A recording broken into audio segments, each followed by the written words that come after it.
আমার বাচ্চা 18 মাসের মধ্যে বড় হাতের ইংরেজি বা ক্যাপিটাল লেটার যেগুলোকে আমরা বলি সবগুলো সে চিনতে পারতো। 2 বছরের মধ্যে তাকে স্মল লেটার গুলো শিখিয়েছি। আর এখন আমি যেটা চেষ্টা করছি, এখন ওর বয়স 2.5 বছর, এখন আমি চেষ্টা করছি ওকে বাংলা বর্ণমালা গুলো যেভাবে ইংরেজি বর্ণমালা শিখেছে ঠিক সেভাবে বাংলা বর্ণমালা গুলো সব শেখানো। আমি কিভাবে শিখিয়েছি সেই পদ্ধতিটাই আমি এই ভিডিওতে আপনাদেরকে বর্ণনা করব। 1 নম্বর স্টেপ হলো, প্রথমে আপনি সেই বর্ণটাকেই আপনি টার্গেট করবেন যেটা তার সবচেয়ে বেশি পছন্দ হতে পারে বা যেটা সে সবচেয়ে বেশি রিলেট করতে পারে। যেমন আমার বাচ্চার ক্ষেত্রে আমি কেন ওকে বেছে নিলাম, কারণ আমার বাচ্চার সবচেয়ে পছন্দের ফল হলো অরেঞ্জ। 4 মাস থেকে সে অরেঞ্জ খেতে খুব পছন্দ করে এবং 8 মাস থেকে সে অরেঞ্জ পিল করতে সে পছন্দ করে। অরেঞ্জ তার সবচেয়ে ফেভারিট, অরেঞ্জ কালারটাও তার সবচেয়ে ফেভারিট, কারণ বাস্কেটবল তার খুবই পছন্দ। আমরা যখন বাচ্চাকে ABCD শিখাই তখন আমরা আসলে ওদেরকে শিখাই ওই শেপটার নাম। তাই বাচ্চাকে বর্ণ শেখানোর শুরুতে আমি এমন একটা জিনিস বেছে নিয়েছি যেটার সাথে, যে শেপটার সাথে সে দৈনন্দিন জীবনে যে জিনিসগুলো দেখে বা পছন্দ করে সেটার অনেক বেশি মিল। এর পরে আমি যে জিনিসটা আমার বাচ্চাকে শিখিয়েছিলাম সেটা হলো কিউ। কেন কিউ? কারণ আপনারা বুঝতেই পারছেন ওর কাছ থেকে কিউর দূরত্ব খুব বেশি কিছু না। আবার কিউ ফর কি হয়, ধরুন কিউর উচ্চারণটা কি? কিউর উচ্চারণ হচ্ছে কোয়া। কিউ ফর কুইন কিন্তু আমি ওকে শিখাইনি, কারণ কুইনের কনসেপ্টটা ওর কাছে সেরকম ক্লিয়ার না। ওকে আমি শিখেছি কিউ ফর কোয়াক কোয়াক। একটা হাঁস কিভাবে ডাকে? Quack quack. কিউর সেই কোয়াক কোয়াক উচ্চারণ থেকে কিউটা শেখাটা অনেক বেশি সহজ। এইভাবে আপনি প্রথমে কোন বর্ণটা আপনি বাচ্চাকে শেখাবেন এটা আপনি তার কোনো প্রিয় জিনিস দিয়ে শুরু করেন, তাহলে আপনার শেখানোটা অনেক বেশি মজার হবে। এখন হচ্ছে কিভাবে সেই বর্ণটা তাকে চেনাবেন। যেটা আপনি শেখাতে চান, প্রথমে সেই বর্ণটা ঘরের বিভিন্ন জায়গায় আপনি লিখে রাখেন। আপনি কাগজে লিখতে পারেন, আপনি প্লেডো দিয়ে বানাতে পারেন, আপনি বিভিন্ন আইসক্রিমের কাঠি দিয়ে সেটা বানিয়ে আপনি লাগিয়ে রাখতে পারেন, কিন্তু ঘরের সব জায়গাতে সেটা আপনি লিখে রাখেন। ও ও ও সব জায়গায়, সব দেয়ালে আপনি সেটা লিখে রাখেন। আপনি ও লিখেছেন, আপনার ঘরে একটা এরকম কমলা বাটি আছে, অরেঞ্জ বাটি আছে, আপনি সেই জিনিসটা বারবার বাচ্চাকে দেখান এবং এটার নাম বলেন অরেঞ্জ ও। বিভিন্ন জায়গায় সেই জিনিসটা যখনই আপনার চোখে পড়ে, বা ধরেন কোনো জিনিস চোখে পড়ছে না, এটা চোখে পড়ছে, তখন আপনি বলেন ও। ওকে যখন আপনি বারবার এই শেপটা দেখিয়ে সেটার নামটা বলবেন, ওর মাথায় সেটা গেঁথে যাবে এবং এটা এক ধরনের খেলাও হবে। 2 নাম্বার হচ্ছে সেটাকে নিয়ে বিভিন্ন ধরনের গেম খেলা। একটা গেম হতে পারে ঘরের ওই জায়গা থেকে, ধরেন রান্নাঘর থেকে ওটাকে নিয়ে আসো, সেখানে আপনি স্টিকি নোটস দিয়ে ও লিখে রাখলেন, ওর কাজ হলো সেটা ওখান থেকে নিয়ে আসা। 2 নাম্বার হতে পারে খুঁজে বের করো। ধরেন আমি আর ওইখানে বসে আছি, আমি ওকে বলি যে I see one oh, where is it? কোথায় এটা, কোথায়? ও হয়তো তখন কথাও বলতে পারছে না, কিন্তু আপনাকে পয়েন্ট আউট করতে পারবে, এই যে আমি পেয়েছি। ও 2 বছর 2.5 বছরের বাচ্চা যদি হয়, তাকে একটা মজার কাজ দিতে পারে। আমাদের বাসায় ও দিয়ে শুরু হয় এরকম যত জিনিস আছে, যেমন ধরেন অরেঞ্জ কালার জিনিস হতে পারে বা অরেঞ্জও হতে পারে, সেই জিনিসগুলো চলো আমরা নিয়ে আসি এবং সবগুলো এনে একটা ঝুড়িতে রাখতে পারেন। সেই ঝুড়িটা দেখতে খুব সুন্দর হবে, কারণ হলো আপনার সেই ঝুড়িতে সব অরেঞ্জ কালার জিনিস আছে। দেখুন দেখতে কত সুন্দর। এটা দিয়ে কিন্তু আপনি ওকে বর্ণমালাও শেখালেন, একটা মজার খেলাও হলো এবং ওর মাথায় ওই জিনিসটা একেবারে গেঁথে গেল যে এটা ও, এটা দিয়ে কি কি হয়। আপনি শুধু ওকে এটা এই শেপটা যে শিখিয়ে ফেললেন তা না, আপনি এই কালারটার সাথে তার পরিচয় করিয়ে দিলেন, শেপটাও শেখালেন, আবার ধরেন এই জিনিসগুলোর নামও তাকে আপনি আস্তে আস্তে আলাদা আলাদা করে শেখাতে পারেন। যেমন ধরেন বাস্কেটবল, অরেঞ্জ, এটা একটা বোল। তো এখান থেকে আমরা এরপরে বি শেখাতে যেতে পারি বাচ্চাকে, যে B for ball, B for basket, B for basketball, B for বোল।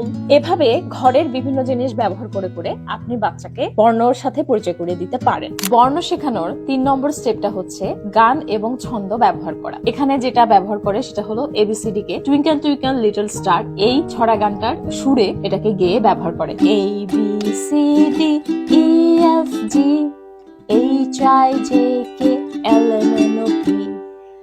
আমি এটাকে মাঝে মাঝে বাংলা গাই, কারণ আমার বাচ্চাকে বাংলা শেখাতে চাচ্ছি। তো আমি এটাকে এভাবে গাই, ক খ গ ঘ ঙ চ ছ জ ঝ ঞ ট ঠ ড ঢ মূর্ধন্য ত থ দ ধ দন্ত ন প ফ ব ভ ম।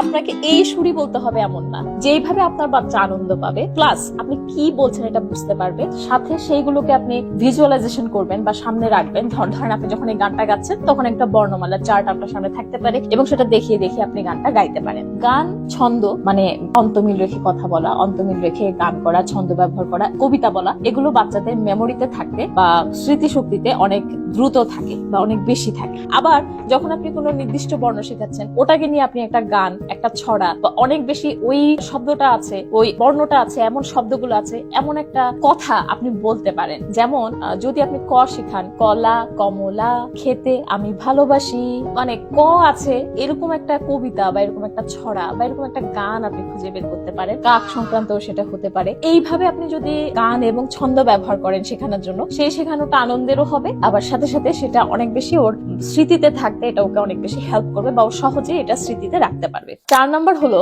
খেলনা ব্যবহার করা। আমাদের বাসায় কিন্তু এমন কোনো খেলনা নেই যেখান থেকে এমিদের শেখার মতো কোনো কিছু নেই, এবং একদম 0 মাস বয়স থেকে বাচ্চাকে আমি বই দিয়েছি, খেলনা দিয়েছি, যত খেলনা দিয়েছি সবগুলো হচ্ছে এডুকেশনাল খেলনা বা সেগুলোতে ABCD লেখা আছে এমন খেলনা। অন্যান্য এন্টারটেইনিং খেলনাতে এত বেশি পয়সা খরচ না করে বরং আমি ভালো এডুকেশনাল খেলনাতে যদি পয়সা খরচ করি, বাচ্চার খেলাটাও উপভোগ্য হয়, আবার সেটা থেকে বাচ্চার শেখাটাও হয়। এবং আসলে সত্যি কথা, এই খেলনাগুলোর কারণে আমার বাচ্চা এত তাড়াতাড়ি ABCD জিনিসটা ধরতে পেরেছে এবং এত ভালোভাবে শিখতে পেরেছে। এই জন্য আমি এডুকেশনাল খেলনাকে অনেক বেশি প্রায়োরিটি দিই। 5 নাম্বার হলো বাচ্চাকে অক্ষরগুলো লিখতে উৎসাহ দেয়া। আমি কিন্তু একটা ভিডিও বানিয়েছি যে বাচ্চাকে কিভাবে আপনারা লিখতে শেখাবেন, সেই ভিডিওটা দেখে নিতে পারেন। আপনার বাচ্চা যখন যেটার জন্য রেডি হচ্ছে, যেমন আমার বাচ্চা এখন 2.5 বছর বয়সে এসে সে এইসব লাইন লেখা শুরু করেছে, মানে স্ট্যান্ডিং লাইন বা স্লিপিং লাইন যেটাকে বলি। ওকে আমি এখন যেই অক্ষরগুলো লিখতে উৎসাহ দেই বা ও এখন লিখতে পারে সেটা হচ্ছে H, এবং জিজ্ঞেস করি আমি যে H এর উচ্চারণ কেমন, ও বলে হা। H দিয়ে কি হয়? House, helicopter. সঙ্গে সঙ্গে আমরা কিছু সাউন্ডও করি, যখন বলে হেলিকপ্টার তখন আমি কি বলি? আরো যেটা শিখাই I, E, F। কেন আপনি অক্ষর লিখতে শিখাবেন? এটার কারণ হচ্ছে যখন সে অক্ষরগুলো লেখার চেষ্টা করবে, তার মাথায় সেগুলো আরো ভালো করে গেঁথে যাবে বা তার আরো ভালো করে সেই বর্ণটাকে মনে থাকবে যখন সে লিখতে পারবে।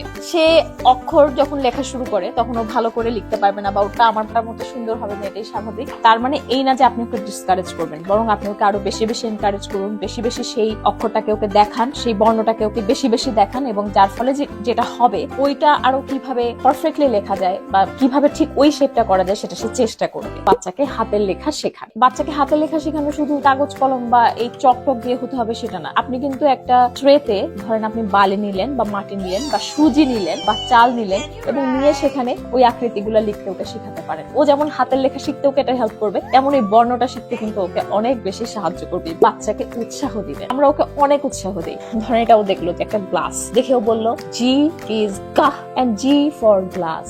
যখন এটা বললো আমরা ধরেন অনেক তালি দিলাম, বাসায় আমরা যারা আছে, আমি ওর বাবা, wow Emil very good, good job. এবং উল্টো কাজটা যেটা হচ্ছে তাকে নিরুৎসাহিত করা, তাকে চাপ দেয়া, তাকে বারবার বারবার মানে ও চাচ্ছে না ওই সময়টাতে ওকে এগুলা বলা, এইটা বাদ দেন। যত আনন্দের মধ্য দিয়ে আপনি শেখাতে পারবেন তত বেশি শেখাটা দীর্ঘস্থায়ী বা চিরস্থায়ী হবে তার মনে।